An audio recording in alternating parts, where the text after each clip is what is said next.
회계 관련 자료 확보하셨습니다.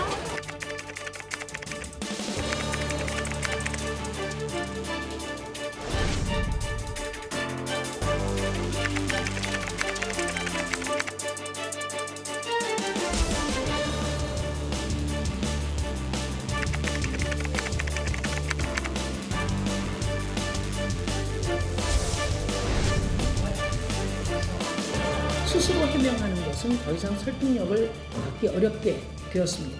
검증과 공천 책임을 갖고 있는 더불어민주당이 계속 뒷짐을 지고 있는 것은 국민들이 납득하기 어려울 것입니다.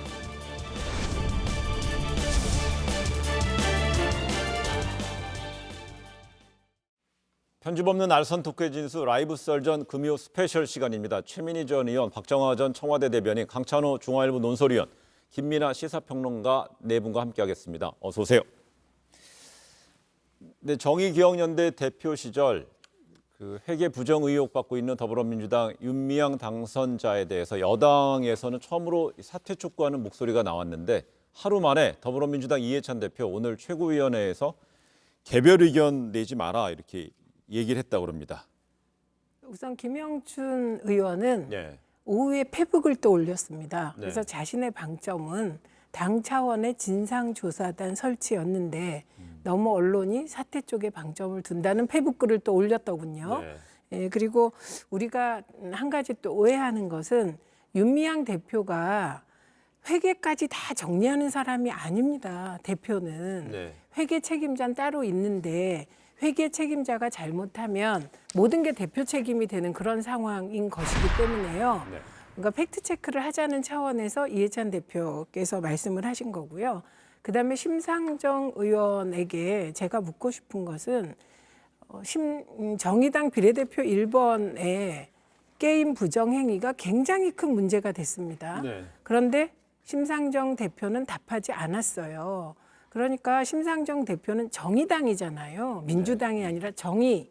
그러니까 그게 정의로운 겁니까? 그리고 만약에 심상정 대표에게 누군가 미확인 사실, 허위라고는 할 수 없고 미확인 사실을 얘기하고 그 미확인 사실을 언론들이 보도하고 그 미확인 사실이 팩트로 규정되지 않은 상태에서 사퇴하라고 하면 본인은 사퇴하겠습니까? 그래서 저는 지금 우리에게 필요한 것은 팩트 확인이다. 네. 그리고 예를 들면 회계 부정이 있었다면 그게 팩트로 확인되고 회계 부정의 주체가 나와야 되겠죠. 그러면 책임을 지게 하는 것은 너무 당연하죠. 네. 그런데 미확인 사실들로 그것을 회계 부정이라고 규정하고 그런 상태에서 대한민국 국회의원에 당선된 당선인을 사퇴하라고 하는 것은 저는 아닌 것 같습니다. 네. 공인을 그 말씀도 맞는데 저도 이제 이 의혹에 대해서 사실 계속 이제 들여다보고 나름대로 판단을 내리려고 이제 노력을 하는데 사실 이 안성의 힐링 센터와 관련된 의혹이 제기된 이후에는 제가 느끼기에도 상당히 많은 국민들과 그리고 이제 정치권에서 여론이 이제 많이 변화했다 이런 느낌을 받고 있습니다. 그래서 안성 힐링 센터와 관련된 이제 것에 대해서 윤미향 당선인이 나름대로 해명을 했지만 그 해명이 뭐 충분하다거나 그것으로 인해서 뭐 의혹이 해소됐다고 보는 분은 거의 제 주변에도 없거든요. 그래서 그런 것들의 어떤 여론 변화나 이런 것들을 좀 느끼는 이제 여당 내 정치인들이라든지 또는 이제 지난번에 이제 정의당의 어떤 정체성 문제가 내부에서 불거지고 있는 그런 심상정 의원의 경우에 그런 입장 표명을 이제 하고 있는 상황인 것 같습니다. 네. 그런데 지금 뭐 최민희 전 의원이 말씀하셨듯이 지금 굉장히 이제 언론 통해서 굉장히 여러 가지 의혹이 한꺼번에 그리고 어떤 것들은 이제 뭐 회계 원칙상의 오류인 것도 있고 어떤 것은 이게 참 숫자가 왜 이렇게 비어 있는가 하는 어떤 이게 뭔가 부정이 있는가 하는 의심을 들게 하는 것도 있고 또 안성 힐링센터 문제는 왜 이 집을 비싸게 사서 싸게 팔았는가 이런 의혹들이 사실 있고 여러 가지 갈래들이 있거든요. 그래서 이걸 좀 분리해서 해명할 것을 해명하고 그다음에 설명할 것을 설명하고 이런 과정들이 필요한데 그런 과정이 좀 빨리 이루어져야 되겠다. 그래서 좀 빨리 정리가 돼서 다음 이제 페이지로 넘어가야 이제 이 의혹을 정리하는데 많은 국민들도 동의를 할 것이다 이런 생각이 들고요. 네. 그런 점에서 이해찬 대표도 아마 먼저 팩트 체크가 필요하다는 취지의 얘기를 했다 이렇게 볼 수가 있을 것 두 같습니다. 분이 말씀 주신 거에서 딱 두 가지만 국한해서 말씀을 드리면 우선 하나는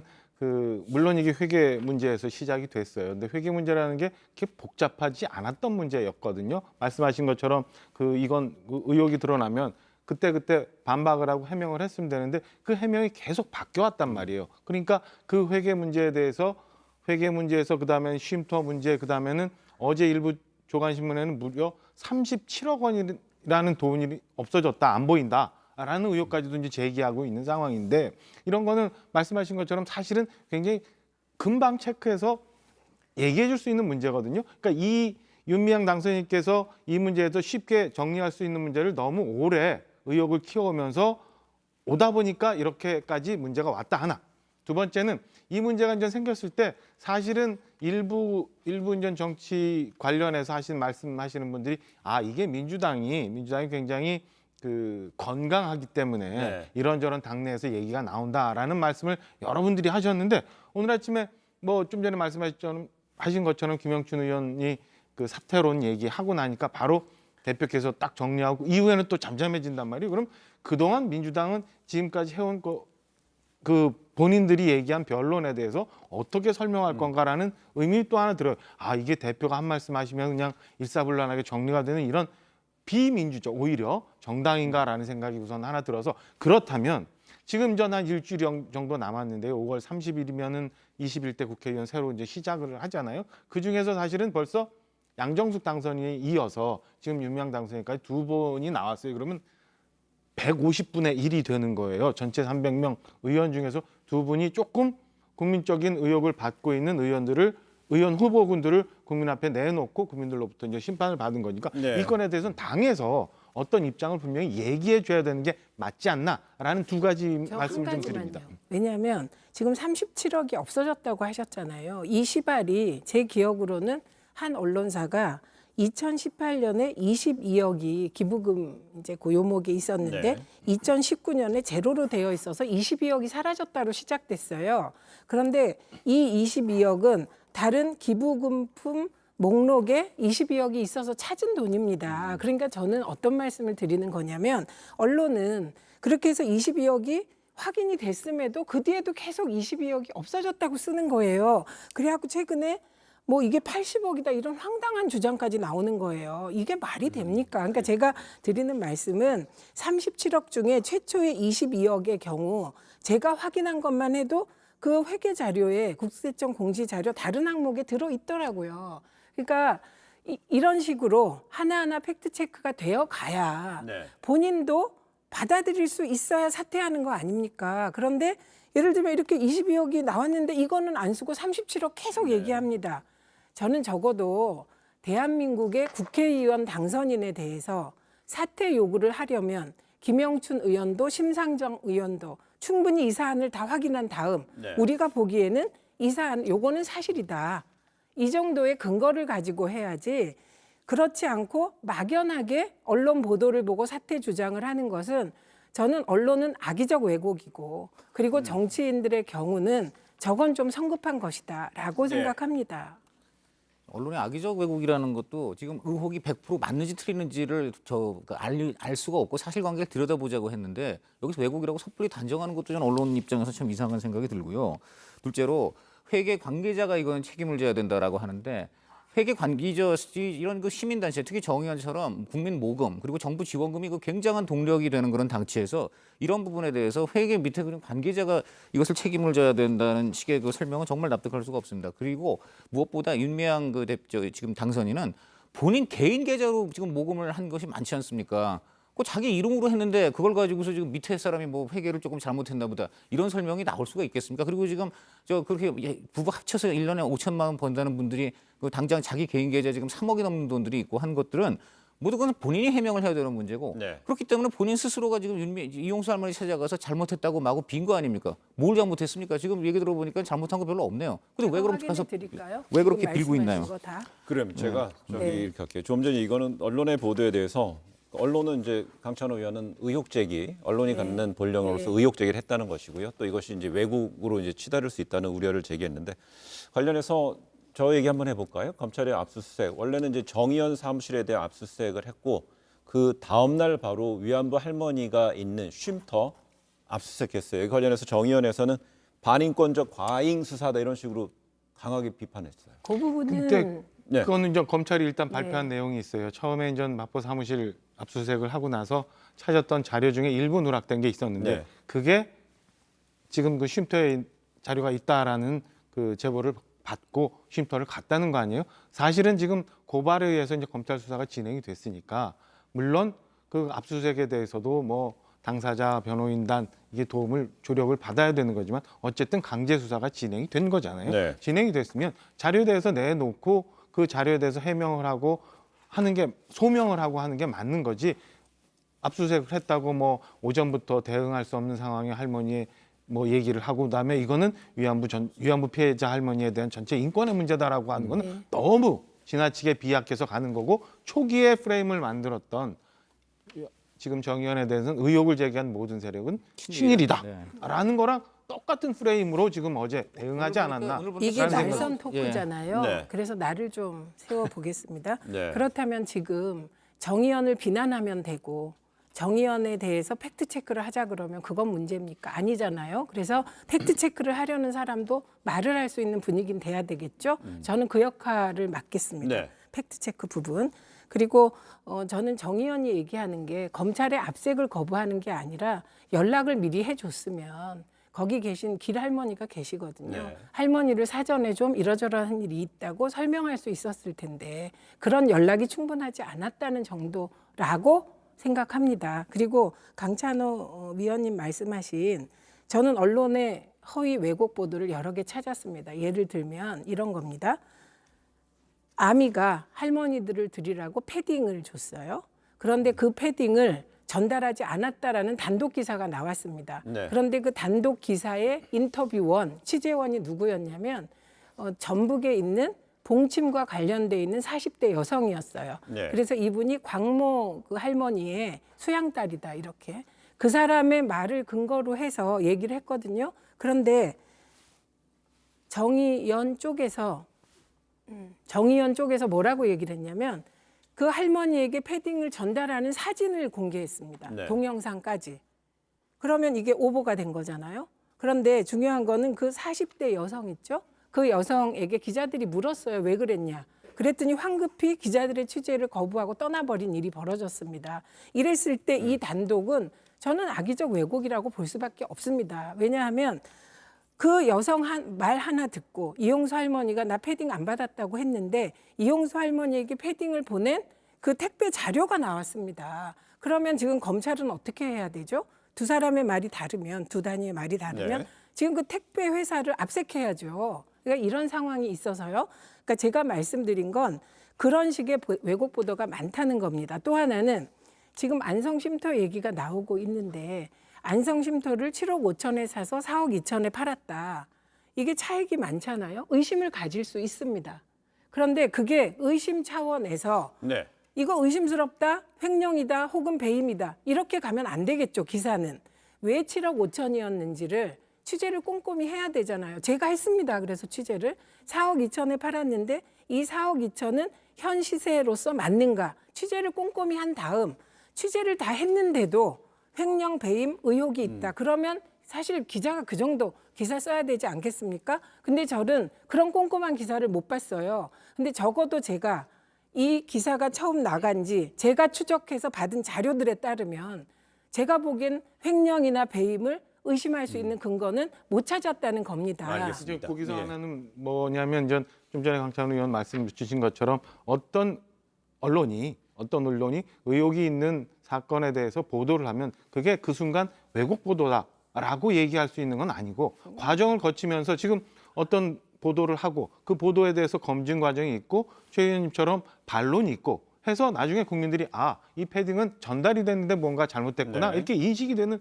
과정이 있는 거잖아요. 근데 지금 모든 의혹에 대해서 다 왜곡이다라고 말씀하신 거는 좀 많이 나간 거 아닌가라는 생각. 그래서 일례를 모두 얘기하지 않았고요. 그래서 일례를 딱 하나만 모두라고 얘기했다면 그건 틀린 말이죠. 패딩 말씀하셨으니까 네, 제가 딱 허위 왜곡 보도가 일례를 많았습니다. 역시 사례로 또 한번 제시해 일례를 주시죠. 딱 하나만 네. 어제 오전에 이제 조간신문에 그런 보도가 나요. 좀 전에 얘기했던 것처럼 그 선관위 재산 신고를 하는데 특정 언론에 3억 이상의 이제 예금이 있었다. 근데 저도 이제 선관위에 재산 신고 해봤지만 사실은 이건 작년 12월 말 기준으로 어떤 은행에 어떤 예금 혹은 어떤 적금 뭐 이렇게 명목으로 다 액수가 들어가게 돼 있거든요. 그리고 난 다음에 그게 종합적으로 어떤 은행에 얼마의 예금이 있다, 얼마의 예금이 있다 이런 식으로 이제 종합 정리돼서 신고가 되는 거란 말이에요. 그렇다면 이런 보도가 나오면 사실은 5분 내지 10분이면 윤미향 당선인이 이거는 이 3억 2천이라는 돈은 어떤 계좌에 내가 어떻게 그동안 저금해 왔던 돈이다라고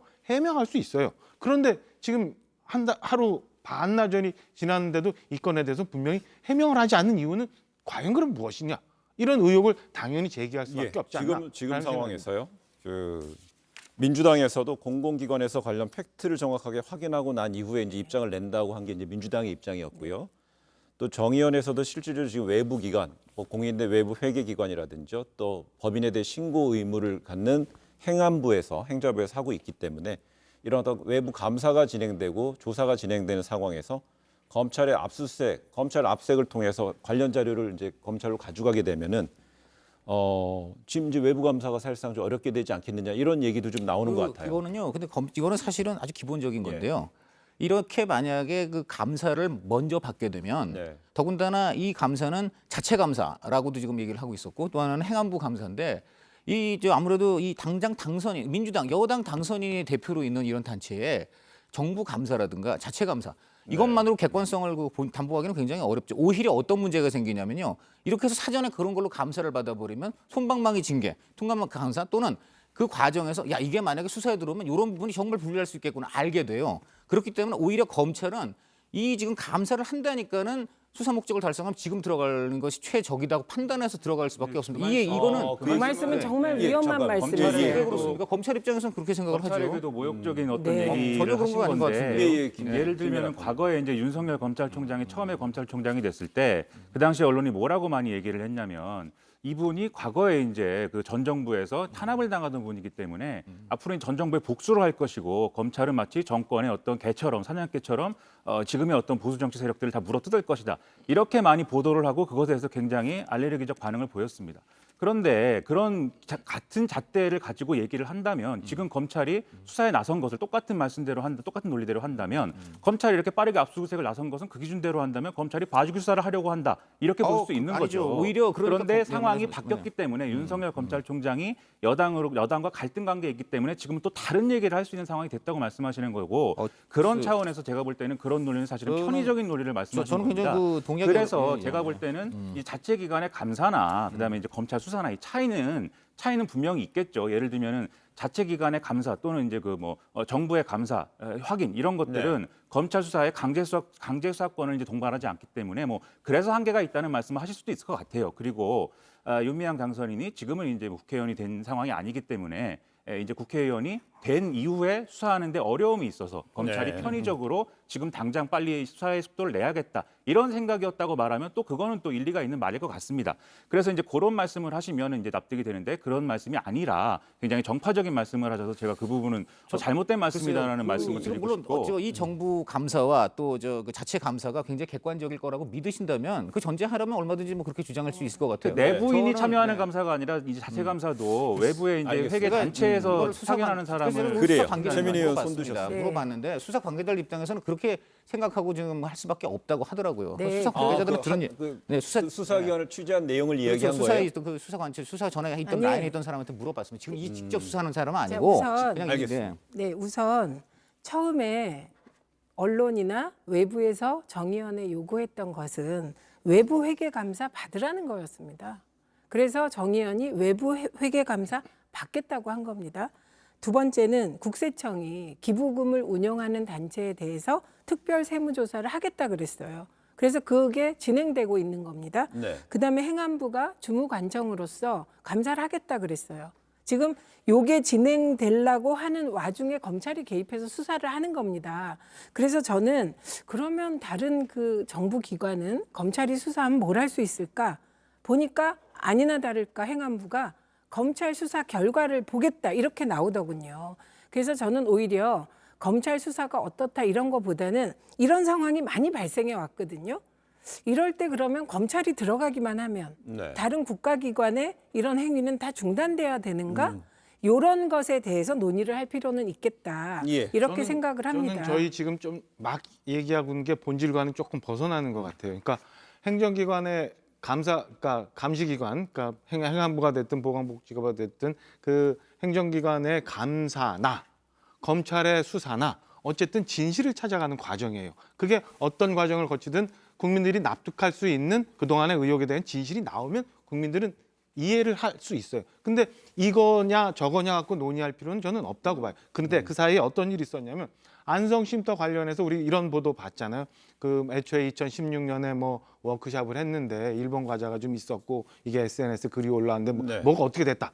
그리고 그 나머지 뭐 교회에서 누가 수련회를 갖고 어떻게 뭐 펜션을 빌리기 위해서 윤미향 당선인의 전화번호가 노출이 됐었다. 이런 글들이 SNS에 올라왔는데 삭제가 되어 가고 있다라는 보도가 좀 있었어요. 아니, 그 그러니까 잘못된 검찰로서 말씀이세요. 그러니까 그런 제가- 보도 아닙니다. 맞아. 보도를 지금 잘못 전달하고 계세요. 그건 제가 정확하게 알고 있는데 블로그에 그런 글이 올라왔습니다. 그리고 윤미향 당선인의 전화번호가 나왔던 건 맞아요. 그런데 이제 정의원 쪽에서 반박을 했습니다. 왜냐하면 이게 개별적으로 누구에게 빌려주고 영업을 한 적은 없다. 그런데 위안부 문제를 같이 해결하던 단체들이 MT를 갔을 때는 빌려준 일이 있다. 이렇게 해명을 했어요. 그래서 그 다음에 이 블로그가 삭제됐다는 겁니다.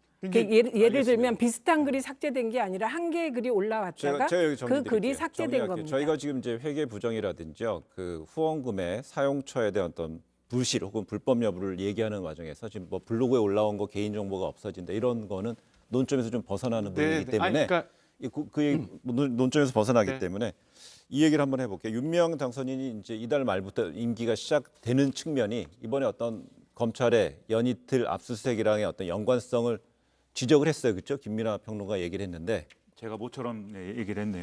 네. 예, 그래서 좋은 이제 지적을 했습니다, 제가. 그래요. 네. 그래서 결국 이제 뭐 의원들의 어떤 불체포 특권이라든지 수사에 어떤 제약이 있기 때문에 검찰에서는 좀 속도를 내서 했을 거라는 이제 진단도 있었고요.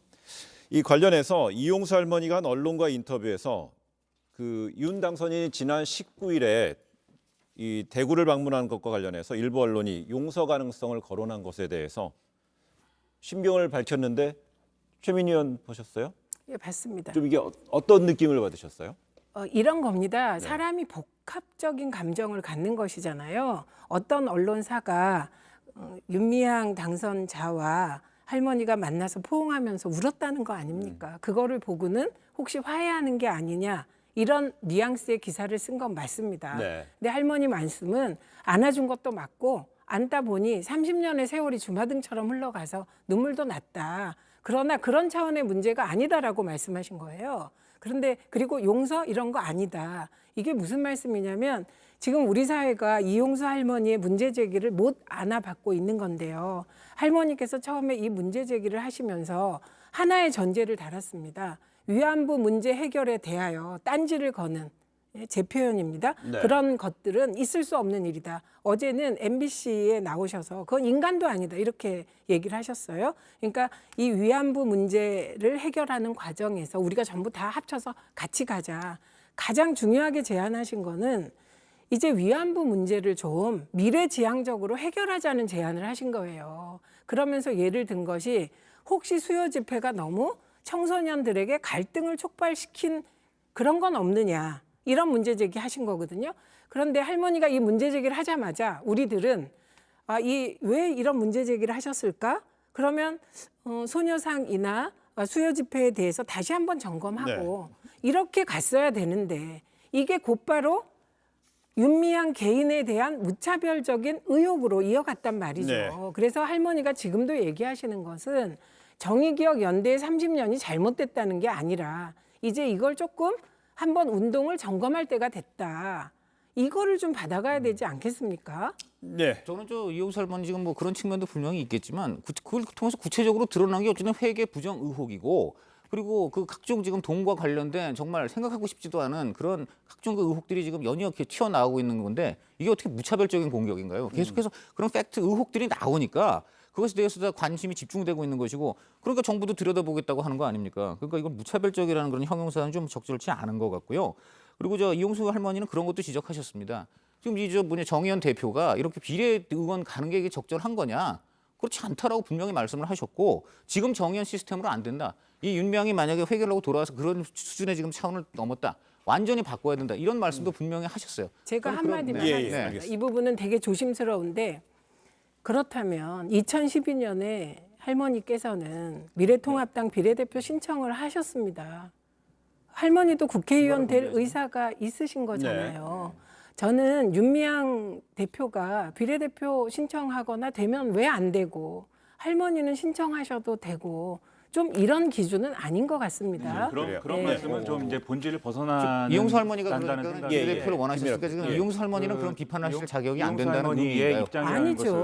것을 30년 이상 이제 그 위안부 일본군 위안부 피해자 문제 해결을 위해서 같이 이제 싸워왔는데 사실 그 과정에서 정치권으로 간 분들이 이미 있습니다. 정대협 출신에. 그리고 장관하신 분도 있고 그런데 그분들이 이제 정치권에 진출하셔서 사실 이제 일본군 위안부 피해자 문제가 해결이 최종적으로는 안 됐단 말이죠. 네. 그런 상황에서 윤미향 당선인까지 사실 이제 그 국회의원으로 가고 그리고 사실 지금 이제 위안부 피해자 할머니들은 몇 분 안 남으셨잖아요. 그리고 이분들이 다 90세 이상의 고령이시고 만약에 이제 다 잘못되시거나 좀 이제 세상을 떠나시거나 할 경우에 과연 그러면 이 어떤 그 위안부 운동, 위안부 피해자 운동에 몸을 바친 이제 그 몇 명의 당선자들 그리고 장관 출신들 이 사람들을 남겨놓고 나머지 운동의 성과는 어떻게 될까 그런 걱정을 하셨을 겁니다. 이용수 할머니와 이제 좀 이런 분들이 그런 걱정의 연장선에서 윤미향 당선인까지 이제 국회로 가는 것에 대한 우려를 갖고 계신 거고 거기에 더해서 윤미향 당선인과 함께 해온 그 운동이 앞으로 이용수 할머니의 어떤 뭐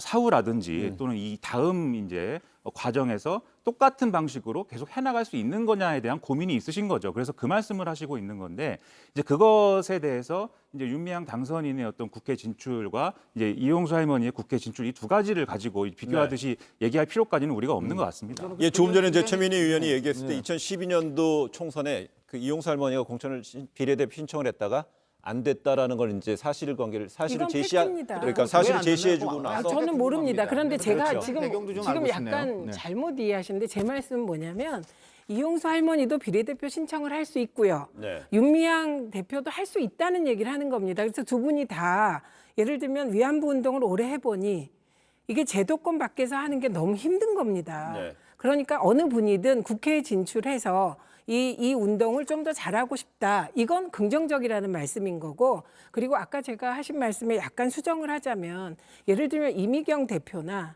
지은희 장관 얘기하시는 건데요. 그분들은 여성 운동을 쭉 하시다가 이 정신대 운동부터 시작해서 모든 힘을 모아서 이 분야를 한 것입니다. 그러니까 이거를 지금 요새 모든 게 기승전 정대협 기승전 정의기억연대 이건 아닙니다. 알겠습니다. 그분들은 여성운동단체 대표성으로 국회에 들어오신 거기 때문에 이 박정화 대변인 짧게 얘기하고 제가 다른 질문합니다. 25일 날 다음 주 월요일 날 이제 이용수 할머니가 마지막 기자회견을 하신다는 거 아니에요? 그러니까 그때 보면 어떤 말씀을 하시고자 하는지 나올 거라고 보여져요. 예. 그리고 그 시작하면서 이 논란이 시작되면서 앵커 정리하셨던 것처럼 위안부 피해자 할머니에 대한 그 숭고한 인권 운동에 대해서는 세계적으로 우리가 계속 잘 키워가야 되는 게 맞아요. 그런데 이용수 할머니가 지금까지 쭉 말씀하셨던 거 보면 이 운동은 계속 살려서 계속 가야 되는데 그중에 보니까 서령 잘못된 부분이 이만큼 있더라. 이건 도려내야 된다 이런 말씀인 것 같거든요. 이거는 저희가 한번 지켜보고 잘못된 부분은 도려내고 이 운동은 잘 될 수 있도록 잘 가야죠. 일단은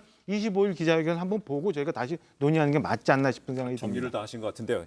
최근에 이제 언론에서 일부 보도가 됐었던 그 쉼터 운영 문제라든지 후원금의 어떤 사용처에 대한 문제 의혹이 이제 제기가 됐었는데 관련해서 이용수 할머니가 다음 주 월요일 25일에 기자회견을 밝힌다고 그랬고요. 여기에 대해서 더불어민주당도 이 회견 이후에 대응 방침을 밝힐 것이라는 전망이 이제 우세한 상황이기 때문에 주말 사이 어떤 상황이 이어지는 상황을 보고서요. 다음 주에 저희가 다시 한번 짚어보는 주제로 삼도록 하겠습니다.